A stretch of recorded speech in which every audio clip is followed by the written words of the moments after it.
Bharatiya Janata party એવડું મોટું godown બનાવ્યું છે કે અહીંથી દેને લઈ જાય અને ગોડાઉનમાં નાખી દેવાના. અહીંયા હોય ત્યારે ઉલડીને ભાષણ કરે મોટા અવાજે, અને અહીંયા જાય ને ત્યારે ગાય ને બકરીઓ બની જાય છે. એમનામાં બોલવાની પણ તાકાત રહેતી નથી. પક્ષ પલટો કરનારને ભાજપે ગોડાઉનમાં નાખી દીધા. કોંગ્રેસનો હાથ પકડી ભાજપમાં ગયેલા નેતાઓને કોંગ્રેસ સાંસદ ગેનીબેન ઠાકોરે વેચાઈ ગયેલો માલ કઈ લલકાર્યા. સાથે જ કહ્યું કે મંત્રીઓ થવા ગયેલાઓને ભાજપે મોટા ગોડાઉનમાં નાખી દીધા. મોટા અવાજે ભાષણ કરનારાઓ ભાજપમાં ગયા ત્યારે ગાય બકરી બની ગયા. ગેનીબેનના આ જ લલકારનો રાજકોટ પૂર્વના ધારાસભ્ય ઉદય કાનગડે તેમની જ ભાષામાં જવાબ આપ્યો. વિસાવદરની ચૂંટણીમાં પ્રચાર માટે પહોંચેલા ધારાસભ્ય ઉદય કાનગડે ગેનીબેન પર શાબ્દિક પ્રહારો કર્યા. સાથે જ કહ્યું કે રાહુલ ગાંધી પણ ચૂંટણી આવે ત્યારે બહાર આવે છે, ચૂંટણી પૂરી થઈ જાય પછી ત્યાં ગુમ થઈ જાય છે, તે કોઈને ખબર નથી.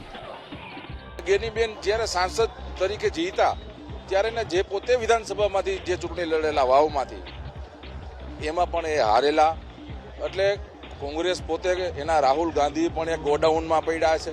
ચૂંટણી આવે ત્યારે વિદેશથી આવે છે, પ્રગટ થાય છે, લોકોમાં ભાષણો કરી અને પાછા 3, 4, 6 મહિના ક્યાં ફરવા વયા જાય છે એ કોઈને ખબર નથી.